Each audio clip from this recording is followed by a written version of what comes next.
Hi, I'm Rich Booker. Welcome to The Rich Booker Show, real local news and political talk on Radnor Studio 21.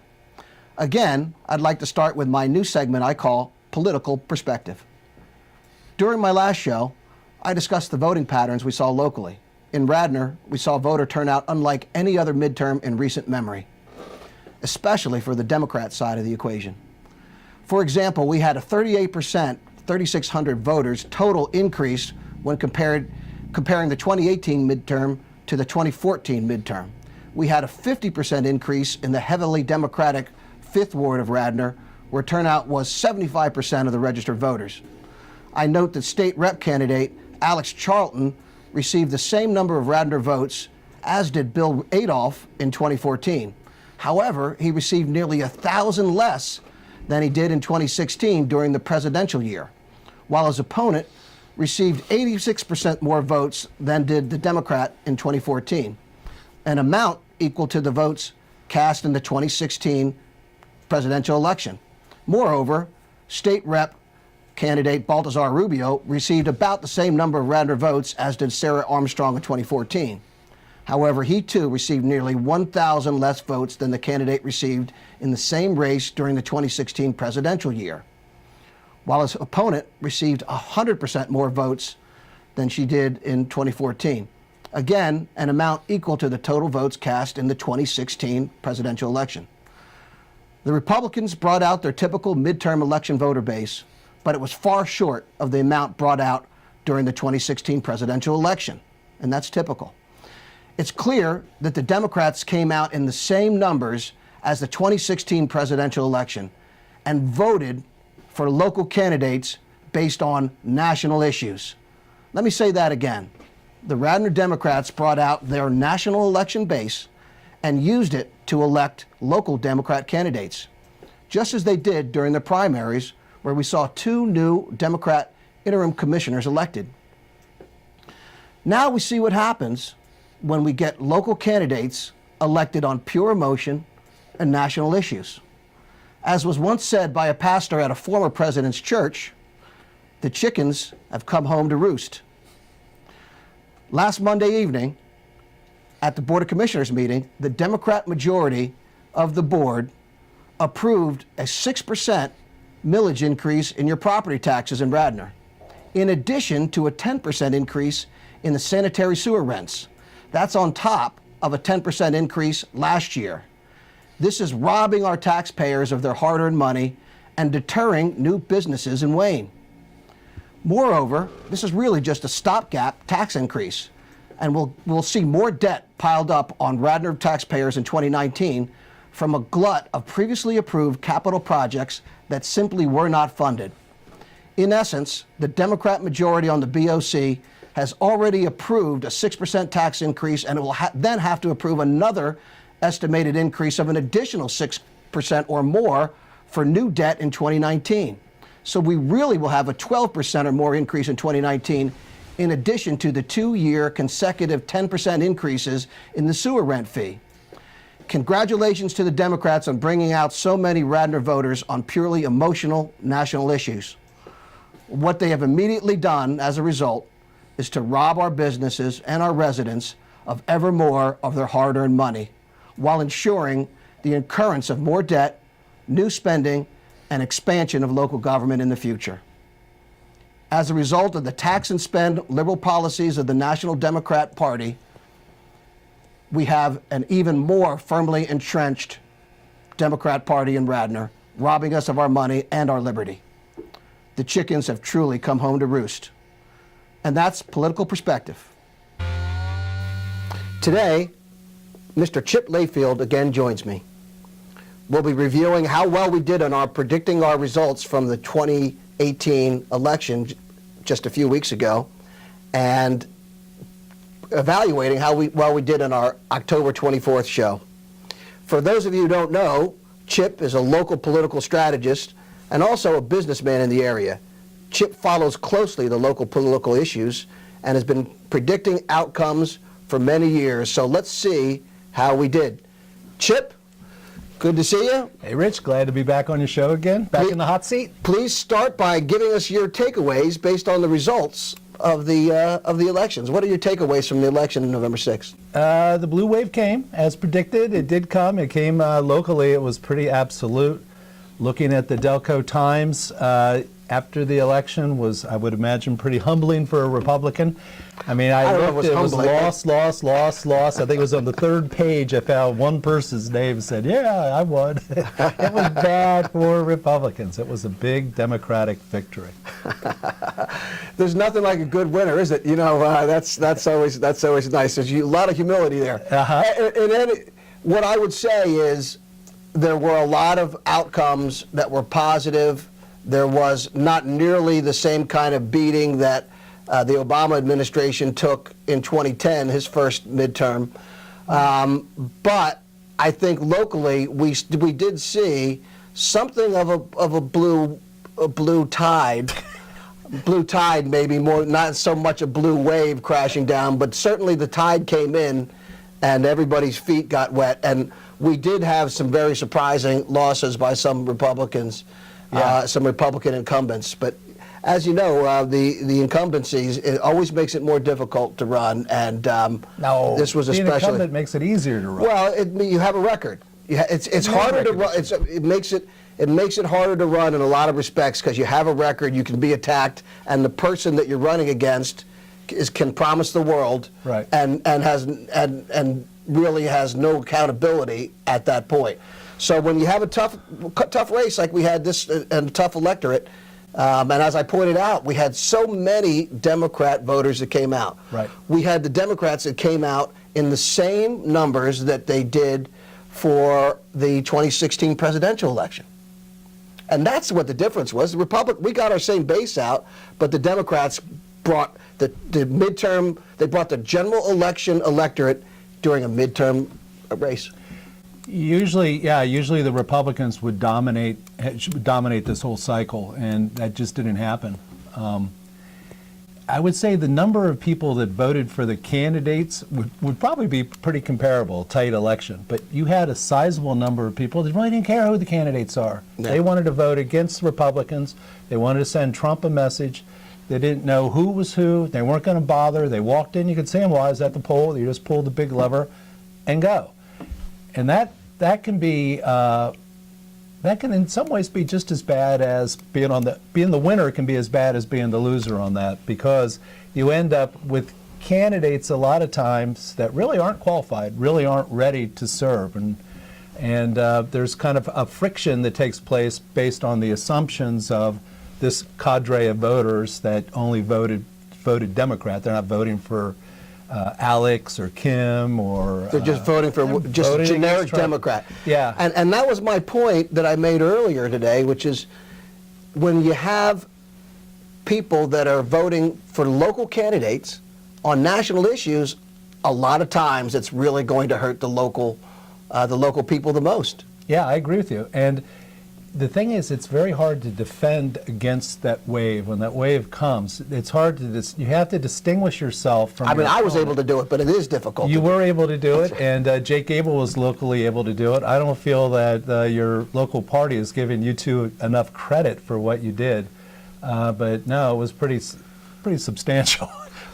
All these elections would be, if you were a Republican standing outside, working the polls, handing out literature, I would think it would be pretty intimidating to see all these people who you don't know that are coming in to vote strictly Democrat, coming and going. Well, you can always tell because they don't know. They say, where am I supposed to go here? Where do I vote? How does this work? I thought you were going to go into how they were dressed. I'm glad you didn't go that way. No, it wasn't how they were dressed, but you can always tell. It's true. Well, so there's a lot of yoga pants. The women were out in force. I think this election goes back to the women. It really does. They put forward the candidates. They ran good campaigns, and now we'll see what they're going to do. So let's take a look. So October 24th, you and I made our predictions on the total number of votes for three local races. Yeah. And also our predictions on the candidates who would come through as the winner. So let's review what we did on October 24th, right here in the studio. So first of all, the first one we looked at was Pearl Kim versus Mary Gay Scanlon. And Pearl Kim was a Republican candidate, and Mary Gay Scanlon was the Democrat. And we had actually two races. Right. And it was the old 7th Congressional District, House District, U.S. House District, as well as the new 5th Congressional District for the U.S. House. Thoughtfully designed by the court to for the benefit of the citizens, right? They were gerrymandered and the court fixed them. So, so we get two Democrats. I would characterize it more like the Republican voters in our area were disenfranchised by a judicial branch of the government based on their political I think affiliation. that's a legitimate point. Yeah, so that's how I look at it. But there were two races, and we predicted. We had an over-under the total number of votes in that race at 300,000 is what we put it out. So I said, what's the over and under total votes in this race? And the total number we picked was 300,000. And I said, no, we're going to have less than 300,000 votes, and you took the over. I took the over on everything because I felt that there was going to be a lot of enthusiasm. And so let's look. How many votes actually occurred? In the interim election for the old 7th district, the total votes were 239,576.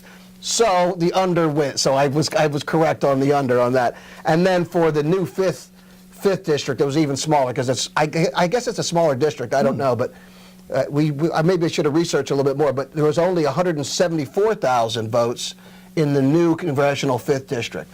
So. It was really well under the 300,000. So I think that 300,000 was really kind of based on the old 7th.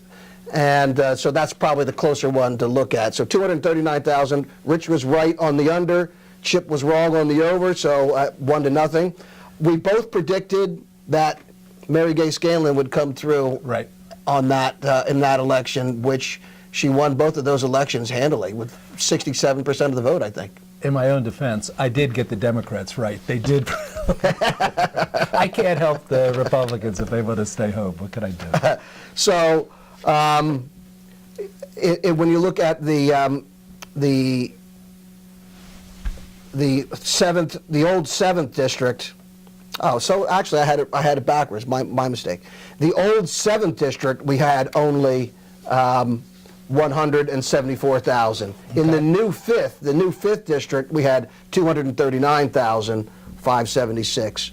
And in both cases, Mary Gay Scanlon really, ran away with it, and basically over 60% of the vote. Kim was, I thought, an excellent name, excellent candidate, very articulate.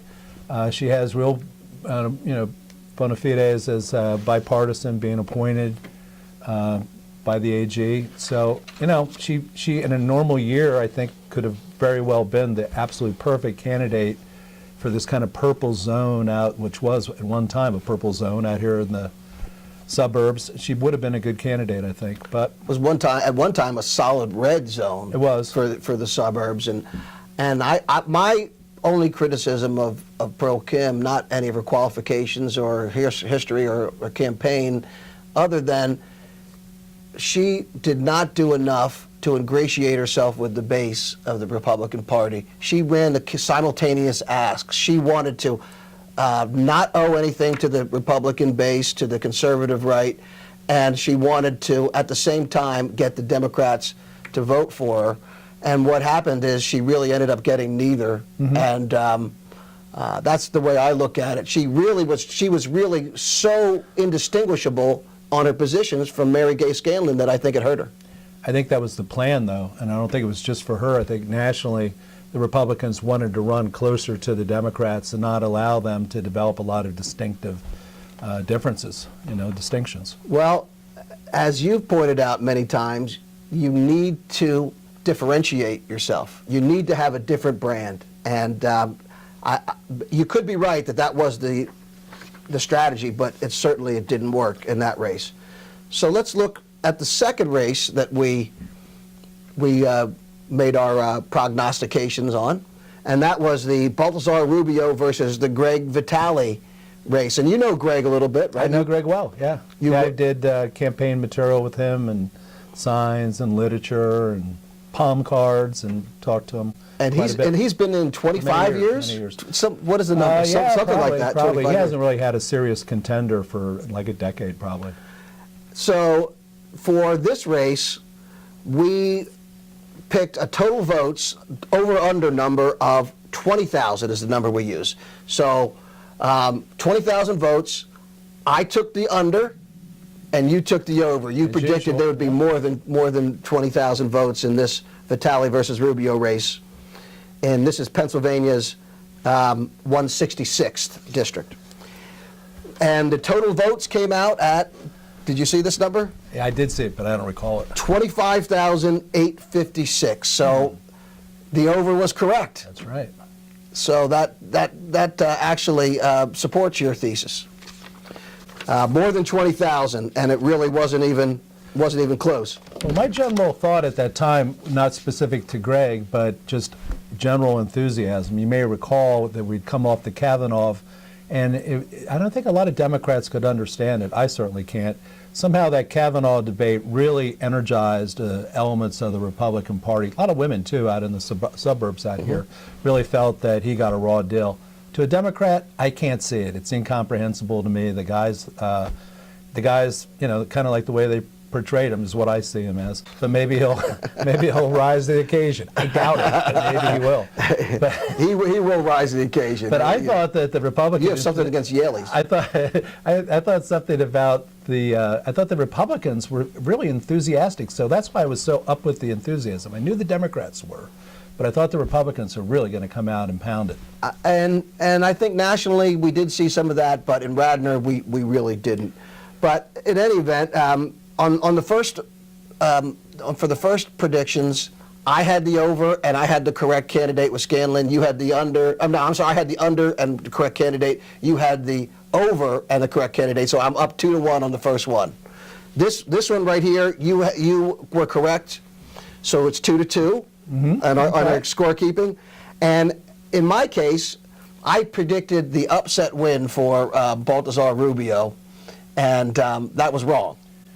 That was wrong. And you read the numbers to me, that what they were in the primary, and the gap between Greg and Baltazar in that primary was just too big. That was a big red flag. And you had picked the correctly picked Vitale, so you had 2 right on that. So your total goes to 3, and mine stays at 2. I had both wrong, the number of votes as well as I had the wrong candidate. But you're right. The total number, Vitale won with over 18,000 votes to Baltazar Rubio only about 7,800 votes. So really wasn't a race. And again, I think we did see Baltazar following that same strategy of trying to win over Democrat votes, and it really didn't work.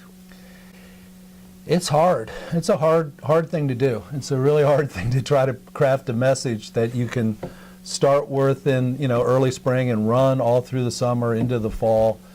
Yeah, it's a tough thing when you have somebody at the top of your ticket with Donald Trump that just sucks all the oxygen out of the room. It's hard for a local campaign to do that. It's hard to get the money to get it out there.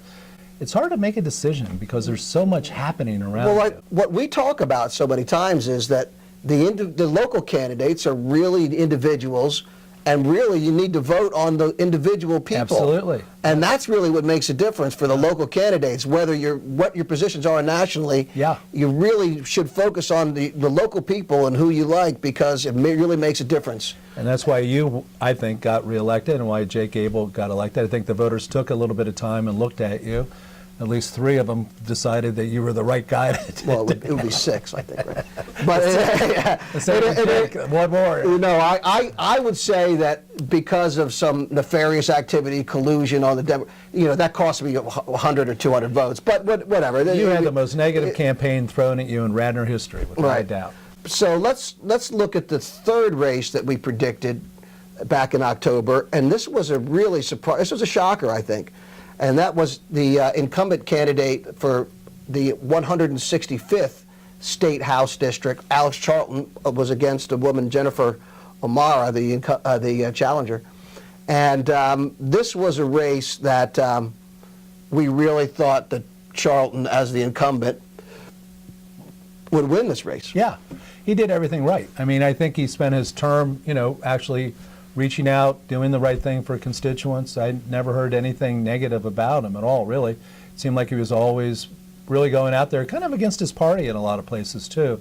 And he just seemed to me like, if you believe in bipartisan, this is a guy you should get behind, because he's demonstrated it with his time there. He has to, because of the nature of his district, but he did it. I don't know if he has to, but he certainly did. Yeah. And they attacked him, though, on not forcing the shale producers and the energy companies to have more taxes. And I think that was a bipartisan position. Yeah, I don't think he uniquely did it. No, but yet they used that. So in this, for Charlton versus O'Mara, we used a higher number. So our over-under for the total votes was 23,000. And again, I took the under on this. I thought we wouldn't get this many, but 23,000 was the total number, and you took the over. So did you see what the number of total votes was on this race? I can't recall. I did see. I think was I wrong on this one? I might have been. No, you were correct. The over was correct again, and the total votes was 31,124. A lot of votes on that 165th I wonder Pennsylvania how much House. money was spent on that race. Well, They spent a lot. Well, Jennifer O'Mara had over $1 million that she spent. I believe a that. lot of money came from And what a Philadelphia. thin campaign. I had the opportunity at the polls to speak to one of her representatives and just say it's so disappointing that somebody like Alex puts together a real record of bipartisanship. You're running against him. Run against the record.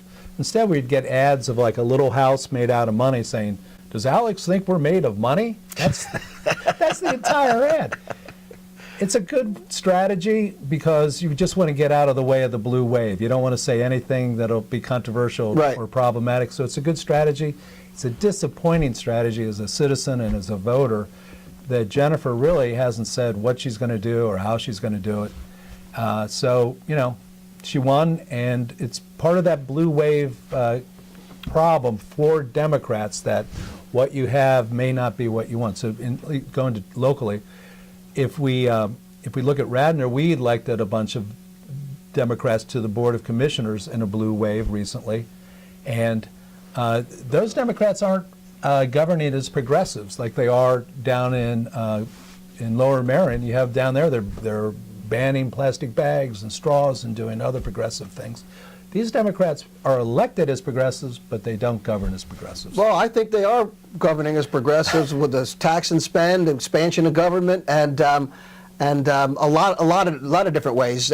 We haven't had a straw ban, but that's because it's silly. All of our trash goes to the incinerator. We're not filling up the landfills with plastic. Yeah, I agree with you. I agree with you. But Alex Charlton lost by only 154 votes, 15,639 to 15,485. That's tough. So 154 votes and over 30,000. Very, very close race, and these numbers are old, so they might have changed a little bit since then. But it does go to show you that it is so important. Every vote really does make a difference, even in these Pennsylvania House. So in total, you had 4 out of 6 correct, and I only had 2 out of 6. So you won the competition. You're the better prognosticator than I am for these political races, at least this year. I accept the honor. Thank you, Rich. you deserve the honor. I can see that big blue wave. Yeah. Guess what? It's still coming. It's not going anywhere. Yeah, it doesn't seem like it is going anywhere. No, it's not going anywhere. So what do you think this? Also, I note that Tom McGarrigle, our state senator, it's not for Radnor, but McGarrigle, the incumbent, he also lost 47,892 to 56,000. So he was beaten as well, and that was also a surprise. So you're right, we did have a blue wave, and what we've seen nationally is that the suburbs, and especially the women in the suburbs, college educated especially, seem to be more and more going for the Democrat candidates. But we'll look to change that over this next 2 years. Voters like divided government. They don't want one party that rule. They really don't, the majority. And it's up to the Republicans at this point, just like it was a decade ago, up to the Democrats, is to craft a message that you can attract those voters. It'll be harder for the Republicans because the demographics are kind of against you. But you have to find a product to sell and they're not buying Trumpism. So we Well, have to find something I think the there. product is economy, security, and a greater America, making America great again. So, in wrapping up here, what do you think this election means for Radnor, and what do you see in just a minute? I think we just kind of touched on it a little bit there. For me, I think both committees need to do some soul searching. The problem with Republicans is the embarrassment of riches, which is a point that I made to George Beatty when I spoke to him a couple months ago, that you really have a responsibility to go out and recruit top-tier candidates, because the Democrats can say, you are likely to win. And so you can get people that want to give back to the community, but don't want to go through an election, get beat up, and lose. So the Democrats have that responsibility. I don't think they've met that with the candidates they put on the Board of Commissioners, the candidates they ran for commissioners. These people, I don't really believe, are focused on the needs of our community. Well, we'll leave it at that. And I appreciate those sentiments. Thank you for joining me today, Chip, and always great analysis. Thanks again. That's all we have time for today. Please join me next time when I sit down for a visit with resident Leslie Morgan. So this has been The Rich Booker Show, real local news and political talk on Radnor Studio 21. Thanks for joining.